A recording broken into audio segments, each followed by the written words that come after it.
नमस्कार दोस्तों, मैं विक्रांत चौधरी एसके बुक्स के यूट्यूब चैनल पर आपका स्वागत करता हूं। दोस्तों, हर बुधवार को आपके लिए करंट अफेयर्स की क्लास लेके आता हूं। सबसे पहले हम सारणी देखेंगे, किस फील्ड से कितने क्वेश्चन लिए गए हैं। उसके बाद 1 बाय 1 क्वेश्चन को हम डिटेल में पढ़ेंगे। 35 क्वेश्चन हैं। खेल से दोस्तों हमने टोटल 12 क्वेश्चन लिए हैं। प्रमुख व्यक्ति और नियुक्ति से 1 क्वेश्चन लिया गया है। स्थान से 3 क्वेश्चन है। पुरस्कार से भी 3 क्वेश्चन लिए गए हैं। पुस्तक से 1 है। रक्षा से 4 क्वेश्चन है। विज्ञान और प्रौद्योगिकी से 2 क्वेश्चन है। योजना की बात करें तो योजना से भी 2 हैं और विविध से 7 क्वेश्चन है। टोटल कितने हैं? 35 क्वेश्चन हैं। शुरुआत करेंगे हम खेल के साथ में। पहला सवाल देखेंगे खेल का।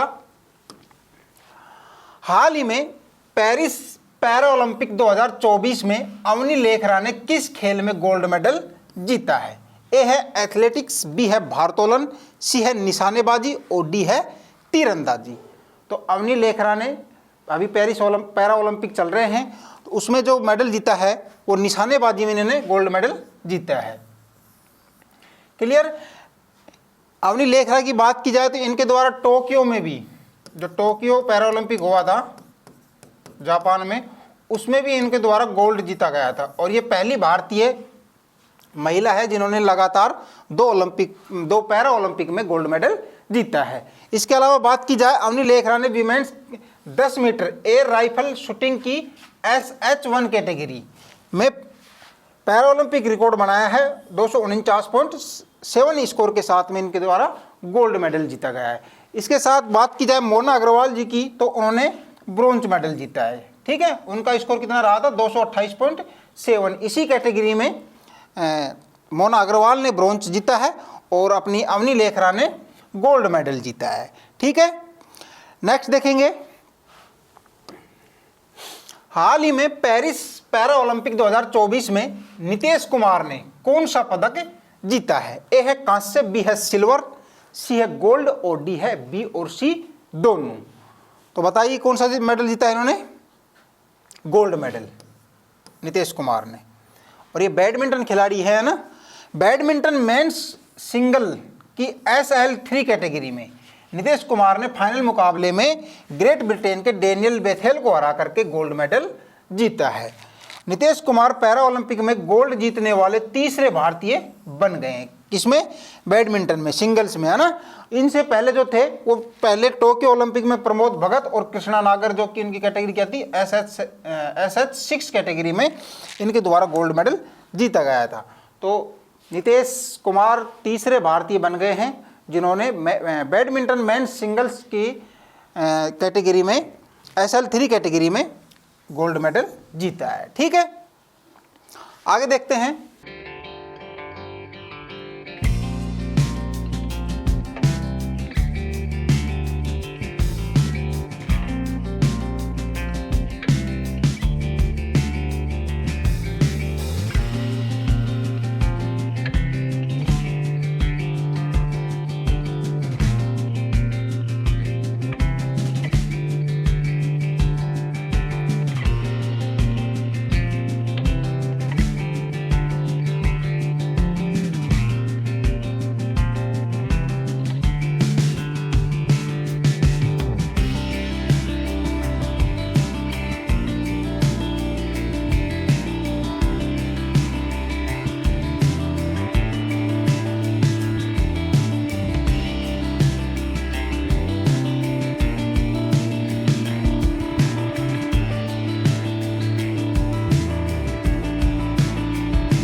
हाल ही में पेरिस पैरा ओलंपिक 2024 में सुमित अंतिल ने गोल्ड मेडल किस खेल में जीता है? तीरंदाजी, जेवलिन थ्रो, बैडमिंटन या फिर डिस्कस थ्रो। तो सुमित अंतिल ने जो गोल्ड मेडल जीता है वो किस में जीता है? जेवलिन थ्रो में, भाला फेंक में, है ना। इनकी बात की जाए तो इनकी कैटेगरी की बात करें तो F64 इनकी कैटेगरी है और इन्होंने पैरा ओलंपिक रिकॉर्ड बनाया है 70.59 मीटर के साथ में। ठीक है, और गोल्ड मेडल इन्होंने जीता है। इससे पहले टोक्यो ओलंपिक में भी इनके द्वारा गोल्ड मेडल जीता गया था। उस समय जो इनका स्कोर रहा था वो 68.55 मीटर रहा था। और बात की जाए इनकी दोस्तों तो विश्व record plus para Olympic record है ना, पैरा ओलंपिक रिकॉर्ड अब किन के नाम है, सुमित अंतिल के ही नाम है। ठीक है, विश्व रिकॉर्ड भी इन्हीं के नाम है और पैरा ओलंपिक रिकॉर्ड भी इन्हीं के नाम है। टोक्यो ओलंपिक में 68.55 मीटर के साथ इनके द्वारा गोल्ड जीता गया था। और अब पेरिस पैरा ओलंपिक की बात करें तो इसमें इनकी 70.59 मीटर के साथ में इनके द्वारा गोल्ड जीता गया है। ठीक है, जेवलिन थ्रो में। आगे देखेंगे, हाल ही में पेरिस पैरा ओलंपिक 2024 में मनीष नरवाल ने कौन सा पदक जीता है? ए है कांस्य, बी है सिल्वर, सी है गोल्ड और डी है इनमें से कोई नहीं। तो पेरिस पैरा ओलंपिक में मनीष नरवाल ने कौन सा पदक जीता है? सिल्वर मेडल, रजत पदक है ना। मनीष नरवाल ने मेंस 10 मीटर एयर पिस्टल की कौन सी कैटेगरी, SH1 कैटेगरी में सिल्वर मेडल जीता है। साथ ही बात की जाए महिलाओं की तो महिलाओं में रूबीना फ्रांसिस ने महिला 10 metre air pistol SH1 category में कांस्य पदक इनके द्वारा भी जीता गया है। ठीक है, तो पुरुषों की बात की जाए 10 मीटर एयर पिस्टल की SH1 कैटेगरी में तो मनीष नरवाल ने सिल्वर मेडल जीता है। और महिलाओं की बात की जाए रूबीना फ्रांसिस ने 10 मीटर एयर पिस्टल की SH1 कैटेगरी में सिल्वर मेडल जीता है। ठीक है, ये देख सकते हैं मनीष नरवाल जी हैं और ये रूबीना फ्रांसिस है। क्लियर। आगे देखेंगे, हाल ही में पेरिस पैरा ओलंपिक 2024 में योगेश कथुनिया ने कौन सा पदक जीता है? ए है कांस्य, बी है सिल्वर, सी है गोल्ड और डी है बी और सी दोनों। तो योगेश कथुनिया ने कौन सा मेडल जीता है? सिल्वर मेडल है ना। किस में थे ये? डिस्कस थ्रो में ना। योगेश ने मेंस डिस्कस थ्रो में F56 कैटेगरी में अपने पहले थ्रो में इनके द्वारा 42.22 मीटर स्कोर के साथ में ये इनका सीजन बेस्ट था और इस स्कोर के साथ इनको सिल्वर मेडल मिला है। ठीक है, तो योगेश कथुनिया का संबंध किस गेम से था? डिस्कस थ्रो से। दोस्तों एग्जाम में आपसे या तो खिलाड़ी का गेम से संबंधित पूछ लिया जाएगा कि किस गेम से है, किस खेल से संबंधित है, या फिर उनकी कैटेगरी पूछी जाएगी पैरा ओलंपिक में, या फिर कौन सा मेडल जीता है। इस प्रकार से क्वेश्चन बनते हैं। ठीक है, आगे देखेंगे, हाल ही में Paris para Olympic 2024 badminton SL4 category में किसने सिल्वर मेडल जीता है? ए है सुहास यतिराज, बी है थुलासिमथी मुरुगेसन, सी है मनीषा रामदास और डी है नित्यासी श्री शिवान। तो पेरिस ओलंपिक जो बैडमिंटन था उसमें SL4 कैटेगरी में सुहास यतिराज ने सिल्वर मेडल जीता है। ठीक है, और इनकी बात की जाए तो ये सिंगल्स में है ना, मेन सिंगल्स में दुनिया के नंबर 1 बैडमिंटन खिलाड़ी है। ठीक है, दुनिया के नंबर 1 खिलाड़ी है ये, सिंगल्स की बात की जाए तो है ना। और ये जिला मजिस्ट्रेट भी हैं भारतीय सेवा में। इसके अलावा बात की जाए दोस्तों इनकी कैटेगरी की तो ये SL4 कैटेगरी में थे जिनके द्वारा सिल्वर मेडल जीता गया है। और जो टोक्यो ओलंपिक था उसमें भी इनके द्वारा सिल्वर मेडल ही जीता गया था। ठीक है, इसके अलावा बात की जाए थुलासिमथी मुरुगेसन की तो इनकी कैटेगरी SU5 थी और इनके द्वारा भी सिल्वर मेडल जीता गया है। बात की जाए मनीषा रामदास की तो इनकी कैटेगरी क्या थी? इनकी भी कैटेगरी SU5 कैटेगरी थी और इनके द्वारा मनीषा रामदास और इनकी कैटेगरी क्या थी? SU5। और नित्या श्री शिवान इनकी कैटेगरी क्या थी? SH6 category. इन दोनों के द्वारा ब्रोंज मेडल जीता गया है। ठीक है, तो ये देख सकते हैं आप, सुहास यतिराज जी हैं, इसके अलावा थुलासिमथी मुरुगेसन ये हैं और मनीषा रामदास जी ये हैं, और लास्ट की बात की जाए तो नित्याश्री शिवान ये हैं। ठीक है, इन दोनों के द्वारा ब्रोंज मेडल जीता गया है और इन दोनों के द्वारा सिल्वर मेडल जीता गया है। ठीक है, स्क्रीनशॉट ले सकते हैं आप। आगे देखेंगे, हाल ही में पेरिस पैरा ओलंपिक 2024 में निषाद कुमार ने किस खेल में सिल्वर मेडल जीता है? ए है 200 मीटर रेस, बी है शूटिंग, सी है हाई जंप और डी है बैडमिंटन। तो निषाद कुमार ने हाई जंप में, किसमें? हाई जंप में सिल्वर मेडल जीता है। तो इनकी कैटेगरी की बात की जाए तो T47 कैटेगरी में थे ये, और इनका जो जंप रहा था वो 2.04 मीटर का इनके द्वारा जंप किया गया था, और इसी के साथ इनके इस जंप के साथ इनको सिल्वर मेडल के साथ संतुष्ट होना पड़ा था। ठीक है, तो निषाद कुमार का संबंध किस खेल से है? हाई जंप से। आगे देखते हैं, हाल ही में पेरिस पैरालंपिक 2024 में प्रीति पाल ने किस खेल में कांस्य पदक जीता है? ए है 200 मीटर, बी है 100 मीटर रेस, सी है हाई जंप, और डी है ए और बी दोनों। तो प्रीति पाल की बात करें दोस्तों पैरा ओलंपिक में, तो इनके द्वारा राइट आंसर ऑप्शन डी होगा, 200 मीटर रेस और 100 मीटर रेस में कांस्य पदक जीता गया है। ठीक है, प्रीति पाल महिला की T35 कैटेगरी से हैं, और इनके द्वारा 100 मीटर और 200 मीटर में 200 मीटर का समय 30.01 सेकंड रहा था, इसके साथ इनके द्वारा कांस्य पदक जीता गया है। साथ ही बात की जाए ट्रैक इवेंट में 2 पदक जीतने वाली ये पहली भारतीय बन गई है। पहली भारतीय मतलब पुरुष और महिला दोनों में, है ना, ये नहीं कि महिला, पुरुष और महिला दोनों में ही ट्रैक इवेंट में 2 पदक जीतने वाली पैरा ओलंपिक में पहली भारतीय महिला भी ये बन गई है। कौन? प्रीति पाल। ठीक है, आगे देखेंगे, हाल ही में पेरिस पैरा ओलंपिक 2024 में आर्चरी मिक्स्ड टीम में कौन सा पदक जीता है? ए है ब्रॉन्ज, बी है सिल्वर, सी है गोल्ड, और डी है ए और बी दोनों। तो आर्चरी मिक्स्ड टीम में बात की जाए दोस्तों तो ब्रॉन्ज मेडल जीता गया है। कौन कौन थे इसमें? राकेश कुमार और शीतल देवी, इनके द्वारा पैरा आर्चरी में ब्रॉन्ज मेडल जीता गया है। ठीक है, शीतल कुमारी का बहुत शानदार परफॉर्मेंस रहा था, लेकिन इनकी किस्मत गुड लक नहीं था, कुछ पॉइंटों से ये मेडल से चूक गई थी, और मिक्स्ड में आर्चरी मिक्स्ड में इनके द्वारा ब्रॉन्ज मेडल जीता गया राकेश कुमार के साथ में। ठीक है, आगे देखेंगे, हाल ही में 61वीं राष्ट्रीय शतरंज चैंपियनशिप किसने जीती है? ए है अर्जुन एरिगेसी, बी है विदित गुजराती, सी ऑप्शन है कार्तिक वेंकटरमन, और डी है हरिका द्रोणावल्ली। तो 61वीं राष्ट्रीय शतरंज चैंपियनशिप की बात करें तो कार्तिक वेंकटरमन इनके द्वारा ये जीती गई है। ठीक है, इसका आयोजन की बात करें तो हरियाणा शतरंज संघ द्वारा गुरुग्राम के आरपीएस इंटरनेशनल स्कूल में किया गया था। 61वीं राष्ट्रीय शतरंज चैंपियनशिप टूर्नामेंट का आयोजन कहाँ किया गया था? हरियाणा के आरपीएससी इंटरनेशनल स्कूल जो कि गुरुग्राम में। ठीक है, राष्ट्रीय चैंपियनशिप की शुरुआत कब हुई थी? 1955 में हुई थी, और पहली बार इसका आयोजन कहाँ किया गया था? आंध्र प्रदेश के एलुरु में किया गया था। ये स्टैटिक जीके से संबंधित सवाल है, क्योंकि दोस्तों स्टैटिक जीके से भी क्वेश्चन आपके एग्जाम में बन जाते हैं, तो इनको भी आपको अच्छे से देखना है। ठीक है, ये कार्तिक वेंकटरमन है, इनके द्वारा 61वीं राष्ट्रीय शतरंज चैंपियनशिप ट्रॉफी जीती गई है। ठीक है, आगे देखते हैं,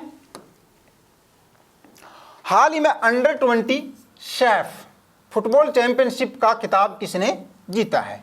ए है बांग्लादेश, बी है नेपाल, सी है भारत, और डी है मालदीव। अंडर 20 सैफ यानी कि दक्षिण एशियाई फुटबॉल महासंघ का जो टूर्नामेंट था फुटबॉल का अंडर 20 का, तो उसका खिताब किसने जीता है?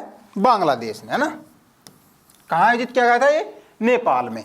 बांग्लादेश ने फाइनल में मेजबान नेपाल को 4-1 से हरा करके सैफ दक्षिण एशियाई फुटबॉल महासंघ अंडर 20 चैंपियनशिप फुटबॉल टूर्नामेंट का खिताब पहली बार, है ना, पहली बार किसने जीता है? बांग्लादेश ने जीता है। ठीक है, तो दोस्तों इसमें काफी क्वेश्चन बन सकते हैं। सैफ की फुल फॉर्म पूछी जा सकती है, तो क्या होगा? दक्षिण एशियाई फुटबॉल महासंघ। ठीक है, और इसकी मेजबानी किसने की थी? नेपाल ने की थी, और फाइनल मैच हुआ तो वो नेपाल और बांग्लादेश के बीच हुआ था, जिसमें बांग्लादेश ने नेपाल को हरा करके ये पहली बार ये टूर्नामेंट जीता है। भारत की बात करें दोस्तों तो भारत ने 2019, 2022 और 2023 में भी ये ट्रॉफी जीत चुके हैं। ठीक है, आगे देखेंगे, हाल ही में हॉकी इंडिया ने महिलाओं की एशियाई चैंपियन ट्रॉफी 2024 कहां आयोजित करने की घोषणा की है? ए है कुआलालंपुर मलेशिया, बी है टोक्यो जापान, सी है राजगीर बिहार, और डी है रांची झारखंड। तो एशियाई चैंपियन ट्रॉफी जो होगी हॉकी महिलाओं की, है ना, हॉकी टीम ने महिलाओं की एशियाई चैंपियन ट्रॉफी 2024 का आयोजन कहाँ होगा? ये राजगीर बिहार में। ठीक है, हॉकी इंडिया ने घोषणा की है कि महिला एशियाई चैंपियन ट्रॉफी जो कि 11 नवंबर से 20 नवंबर तक चलने वाली है, कहाँ होगी? ये बिहार के राजगीर हॉकी स्टेडियम में खेला जाएगा। इसकी घोषणा हो गई है, जो कि 11 नवंबर से 20 नवंबर तक बिहार के राजगीर जो खेल स्टेडियम है, हॉकी स्टेडियम, वहाँ पर इसका आयोजन किया जाएगा। इसके अलावा बात की जाए एशियाई हॉकी महासंघ के अध्यक्ष की, तो कौन है? Dato Fumio Ogura. और हॉकी इंडिया के अध्यक्ष की बात करें तो दिलीप तिर्की साहब इसके अध्यक्ष हैं। ठीक है, तो इनको भी आपको अच्छे से देखना है। आगे देखते हैं प्रमुख व्यक्ति और नियुक्ति के साथ में। हाल ही में उप वायुसेना प्रमुख के पद पर किसे नियुक्त किया गया है ना? उप वायुसेना प्रमुख के पद पर ए है VR चौधरी, बी है marshal Tejendra Singh, C option है विपेंद्र द्विवेदी और डी है दिनेश कुमार त्रिपाठी। तो भारतीय जो वायुसेना है उसका उप प्रमुख बनाया गया है, वो कौन बनाया गया है? मार्शल तेजिंदर सिंह।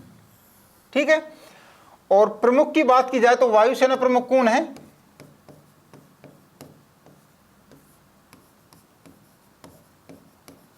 VR चौधरी वायुसेना प्रमुख हैं।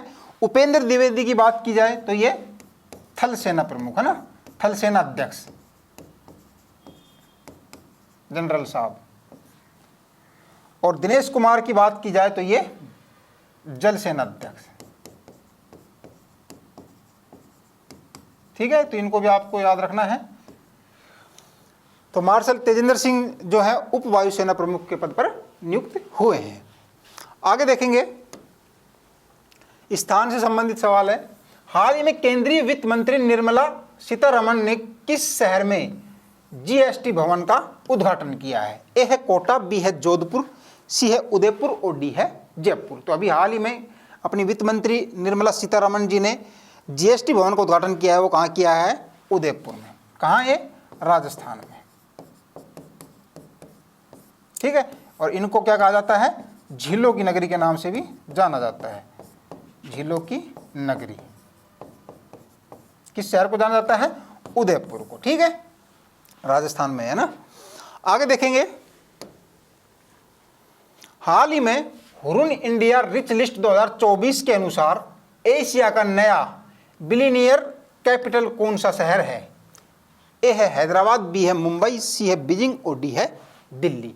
तो हुरुन इंडिया रिच लिस्ट जो जारी करता है उसके अनुसार एशिया का जो बिलियनियर कैपिटल है, यानी कि अरबपतियों की राजधानी, वो कौन सी है? मुंबई। ठीक है, मुंबई है अरबपतियों की राजधानी। ठीक है, आगे देखते हैं,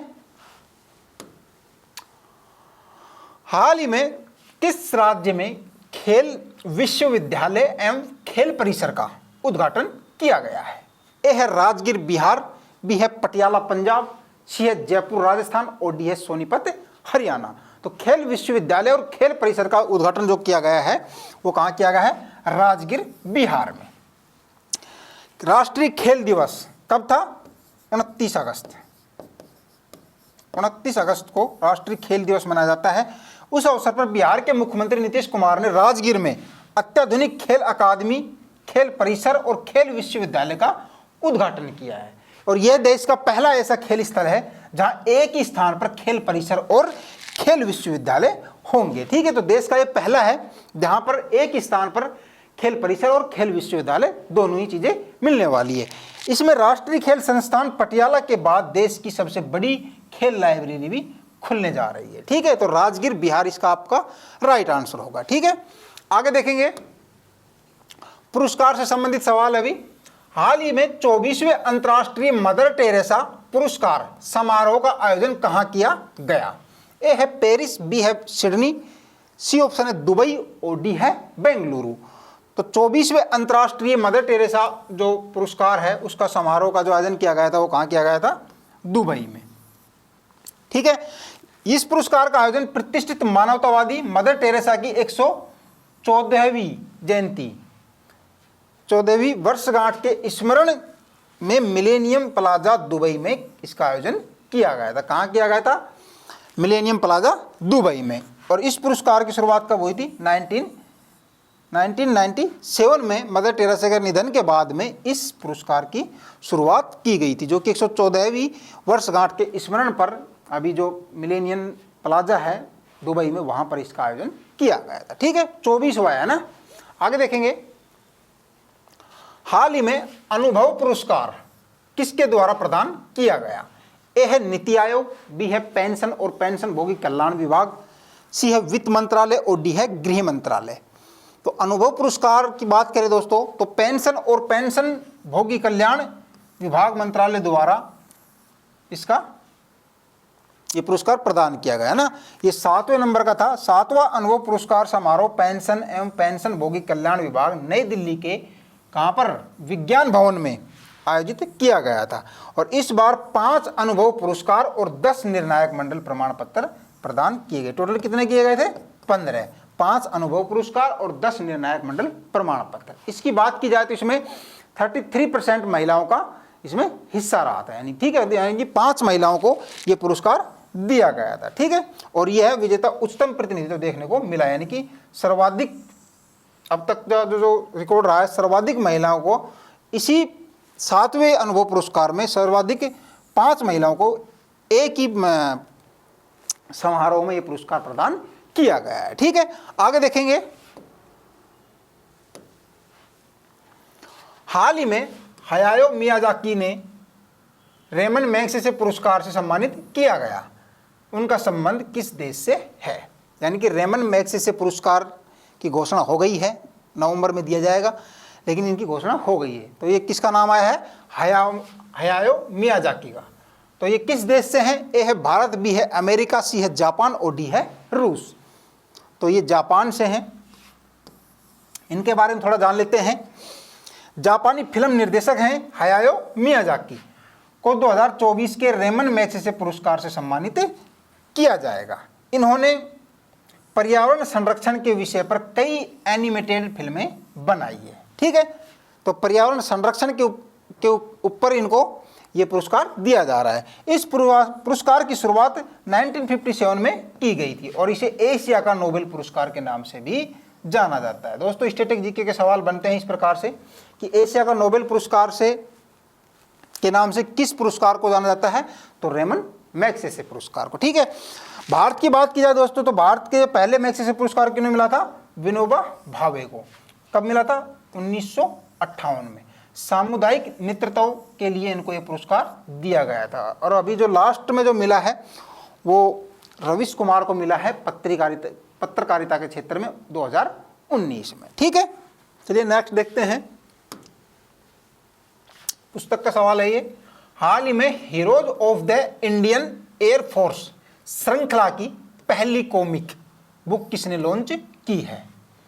ए है रक्षा मंत्री श्री राजनाथ सिंह जी, बी है प्रधानमंत्री नरेंद्र मोदी, सी है राष्ट्रपति द्रौपदी मुर्मू जी और डी है air chief marshal VR. Chaudhari. तो heroes of the Indian air force की जो श्रृंखला की पहली कॉमिक बुक लॉन्च की है वो air chief marshal VR. Chaudhary, वायुसेना प्रमुख है, इनके द्वारा ये लॉन्च की गई है। ठीक है, क्या है इस बुक में? इस कॉमिक बुक में ऐतिहासिक घटनाओं को सरल तरीके से बताया गया है ताकि बच्चों को ऐतिहासिक शख्सियतों और घटनाओं के बारे में रोचक तरीके से जानकारी दी जा सके और प्रेरित किया जा सके।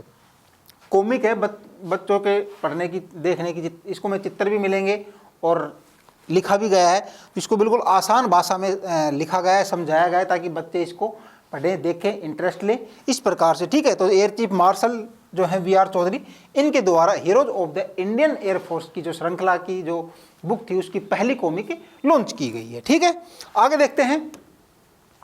रक्षा से संबंधित है अभी, हाल ही में भारत ने किसे सिंगसो 716 असोल्ट राइफल का ऑर्डर दिया है? ए है इजराइल, बी है फ्रांस, सी है अमेरिका और डी है जापान। 716 है तो कौन है? अमेरिका। अमेरिका को ऑर्डर दिया है, पहले भी मंगवाई गई थी। भारत ने 73,600 असोल्ट राइफल्स का दूसरा ऑर्डर दिया है। इससे पहले भारत ने 72,400 राइफल पहले ही मंगवा चुकी है। ठीक है, तो इनकी बात की जाए, इस राइफल की क्या खासियत है इसके बारे में थोड़ा देख लेते हैं। इसकी लंबाई की बात की जाए 34.39 इंच है। रेंज इसकी 500 मीटर तक की रेंज है, मारक क्षमता।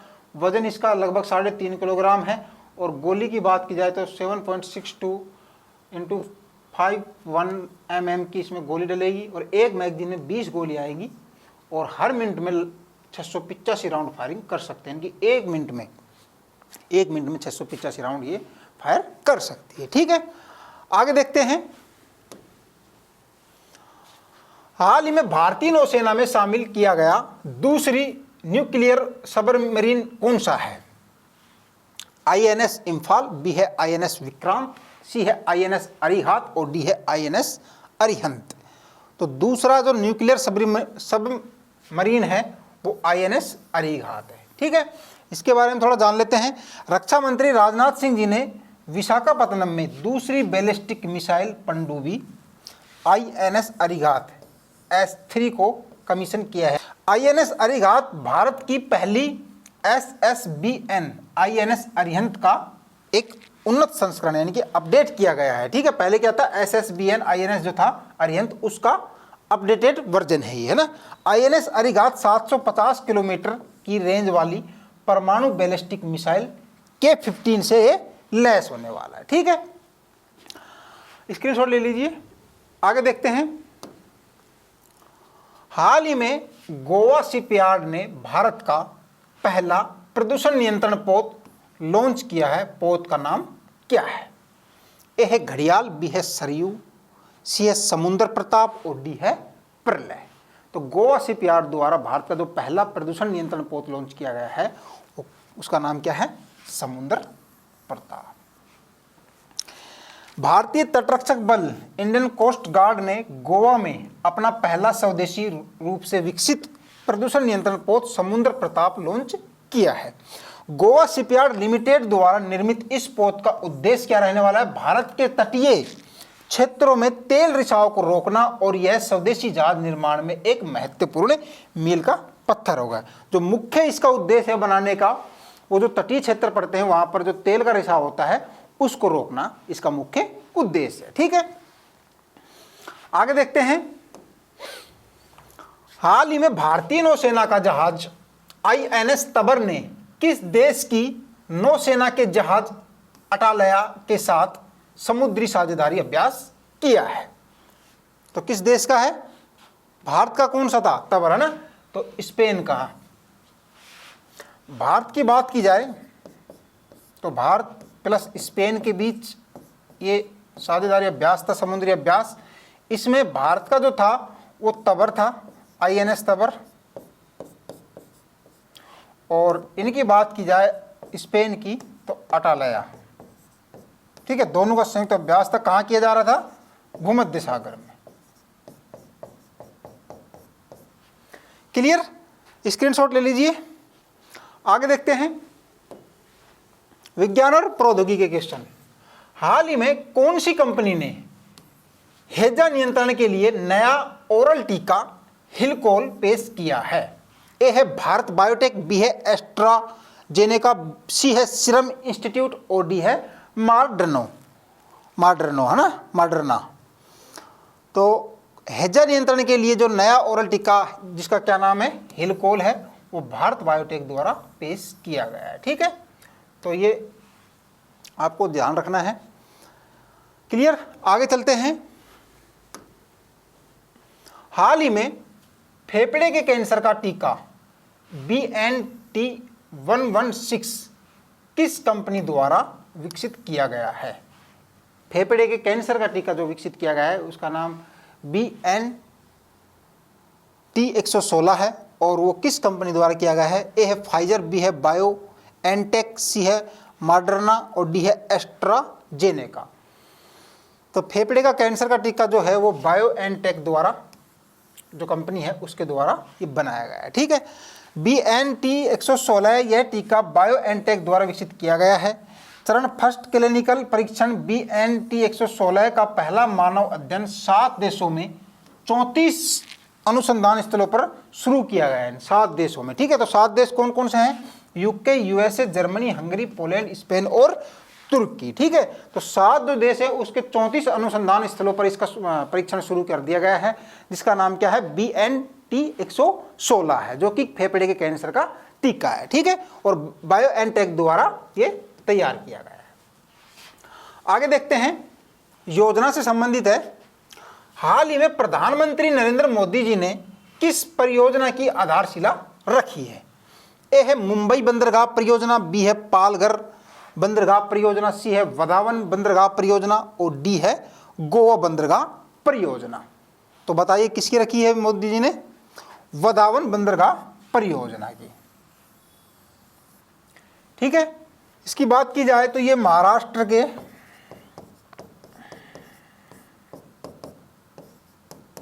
पालघर जिले में पड़ती है ये, और इसमें लगभग 76,000 करोड़ है ना, कितने 76,000 करोड़ का निवेश किया जाएगा। ठीक है, तो मोदी जी द्वारा रखी गई है। इसके अलावा बात की जाए इस पोर्ट का जो पहला फेज है वो 2029 में, जबकि दूसरा फेज 2039 में पूरा होगा। इस प्रोजेक्ट के पूरा होने से अंतर्राष्ट्रीय शिपिंग मार्गों को सीधी कनेक्टिविटी मिल जाएगी। इस पोर्ट में गहरे बर्थ, कार्गो हैंडलिंग सुविधाएं और मॉडर्न मैनेजमेंट सिस्टम जैसी एडवांस टेक्नोलॉजी होगी।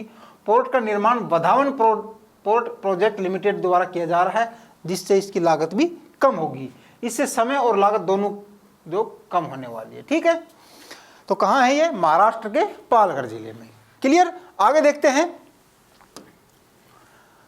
हाल ही में भारतीय सेना ने दिग्गजों और उनके परिवार का समर्थन करने के लिए कौन सा परियोजना शुरू की है? ए है प्रोजेक्ट रिपीट, बी है प्रोजेक्ट रिवाइव, सी है प्रोजेक्ट नमन और डी है प्रोजेक्ट आशीर्वाद। तो भारतीय सेना द्वारा दिग्गजों और उनके परिवारों को समर्थन करने के लिए प्रोजेक्ट नमन की शुरुआत की है। ठीक है, और आर्मी दिवस की बात की जाए इसी साथ दोस्तों 15 जनवरी को मनाया जाता है, और थल सेना अध्यक्ष मैंने बता दिया था उपेंद्र द्विवेदी है। ठीक है, आगे देखते हैं। अभी विविध से देखेंगे सारे सवाल। हाल ही में किस मंत्रालय ने सी बॉक्स पोर्टल लॉन्च किया है?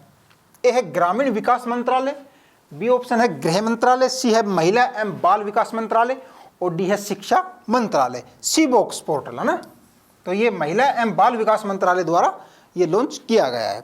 क्या है इसमें? केंद्रीय महिला एवं बाल विकास मंत्री कौन है? अन्नपूर्णा देवी। अन्नपूर्णा देवी ने नया सी बॉक्स पोर्टल लॉन्च किया है, जो एक केंद्रीकृत प्लेटफॉर्म है जिसका उद्देश्य यौन उत्पीड़न की शिकायतों का समाधान करके महिलाओं के लिए कार्यस्थलों को सुनिश्चित बनाना है। ठीक है, तो यौन उत्पीड़न से जो शिकायतें मिलती है महिलाओं की, उनके प्रॉब्लम का सॉल्यूशन करना इस सी बॉक्स पोर्टल का बनाना ही मुख्य उद्देश्य रहा है। ठीक है, आगे देखते हैं। हाल ही में सेवानिवृत्त खिलाड़ी सशक्तिकरण प्रशिक्षण, जिसको रीसेट बोलते हैं, कार्यक्रम का शुभारंभ किसके द्वारा किया गया? ए है अमित शाह, बी है डॉक्टर मनसुख मांडविया, सी है अनुराग ठाकुर और डी है नरेंद्र मोदी जी। तो किसके द्वारा किया गया है? डॉक्टर मनसुख मांडविया। कौन है ये? डॉक्टर मनसुख मांडविया जो है वो केंद्रीय युवा कार्यक्रम एवं खेल तथा श्रम रोजगार मंत्रालय के मंत्री हैं ये, और इनके द्वारा नई दिल्ली में राष्ट्रीय खेल दिवस के अवसर पर इस सेवानिवृत्ति खिलाड़ी सशक्तिकरण प्रशिक्षण कार्यक्रम का शुभारंभ किया गया है। क्या उद्देश्य रहने वाला इसका? हमारे उन सेवानिवृत्त खिलाड़ियों को सशक्त बनाना है जिन्होंने देश के लिए खेला है और देश को अपार गौरवान्वित भी किया है। ठीक है, तो किसने किया उद्घाटन? डॉक्टर मनसुख मांडविया ने। क्लियर? आगे देखेंगे। हाल ही में सबसे शक्तिशाली शान नामक तूफान कहां दस्तक दी है? अभी तूफान आया है, किस देश में है ये? भारत, अमेरिका, जापान, चीन। तो ये शान है जो जापान से संबंधित तूफान है ये, जो कि शक्तिशाली तूफान है। ठीक है, आगे देखेंगे। हाल ही में गुजरात और पाकिस्तान के आसपास के इलाकों में कच्छ तट पर बने चक्रवात का नाम क्या है? ए है सितरंग, बी है जवाद, सी है अम्फान और डी है असना।